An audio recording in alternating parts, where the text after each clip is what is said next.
యేసు ప్రభు వారి రహస్య రాకడ తరువాత సంభవించబోవు సంఘటనలలో 7 ముద్రల తీర్పులను చూచాము. 7 బోరల తీర్పులు చూస్తున్నాం. ప్రస్తుతము 7వ బోర ఊదిన తరువాత పరలోకంలో జరిగిన సంఘటనలను కొన్నింటిని చూస్తూ ఉన్నాం. ప్రకటన గ్రంథము 11వ అధ్యాయం 15 నుండి 19 వచనాలు.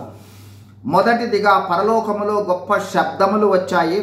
ఈ లోక రాజ్యము దేవుని ప్రభు రాజ్యమయ్యిందని, ఆ రాజ్యమును దేవుడు యుగ యుగములు ఏలుతాడని ఆ శబ్దములు పలికినట్లుగా చూచాం.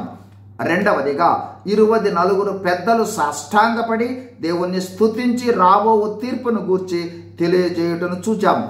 ఈరోజు మూడవదిగా ప్రకటన గ్రంథము 11వ అధ్యాయం 19వ వచనాన్ని ధ్యానించుకోబోతూ ఉన్నాం. మరియు పరలోకమందు దేవాలయము తెరవబడగా దేవుని మందసము ఆలయములో కనపడెను. అప్పుడు మెరుపులను, ధ్వనులను, ఉరుములను, భూకంపమును, గొప్ప వడగండ్లను పుట్టెను. యోహాను భక్తుడు పరలోకమందు దేవుని ఆలయము తెరవబడినట్లుగా చూస్తున్నాడు. దేవుని ఆలయములో నిబంధన మందసమును చూస్తున్నాడు.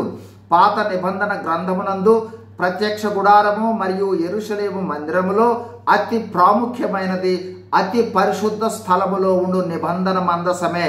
హెబ్రీ 8:5వ వచనంలో పౌలు భక్తుడు పాత నిబంధనలోని ప్రత్యక్ష గుడారాన్ని వివరిస్తూ ఈ ప్రత్యక్ష గుడారంలోని వస్తువులు పరలోక సంబంధముకు వస్తువుల ఛాయారూపకమైనవి అని రాశాడు.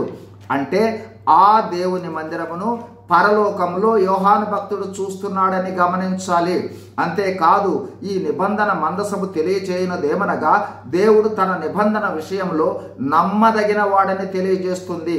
ఈ నిబంధన మందసములోని ప్రతి వస్తువు కూడా యేసు ప్రభువునే సూచిస్తాయి. కావున యేసు ప్రభువును విశ్వసించుట చేత దేవుడు మానవాళికి దయచేయు రక్షణ విషయంలో, దేవుని నిబంధన విషయంలో ఎంతైనా నమ్మదగిన వాడుగా నమ్మవచ్చనే నమ్మకత్వాన్ని తెలియజేస్తుంది. ఆ తర్వాత వచ్చిన మెరుపులను, ధ్వనులను, ఉరుములను, భూకంపమును, గొప్ప వడగండ్లు ఈ నిబంధనలోనికి రాని ఎడల, అంటే యేసు ప్రభువును అంగీకరించని ఎడల దేవుని ఉగ్రతతో పాటు కూడిన తీర్పులను తెలియజేస్తూ ఉన్నాయి. అనగా యేసు ప్రభువును విశ్వసిస్తే పరలోకంలో దేవాలయము ఉన్న ప్రదేశంలో ఉంటాము. విశ్వసించకపోతే దేవుని ఉగ్రత ముగింపుగా ఉంటుందని ఈ దర్శనం తెలియజేస్తున్నది. God bless you. Thank you.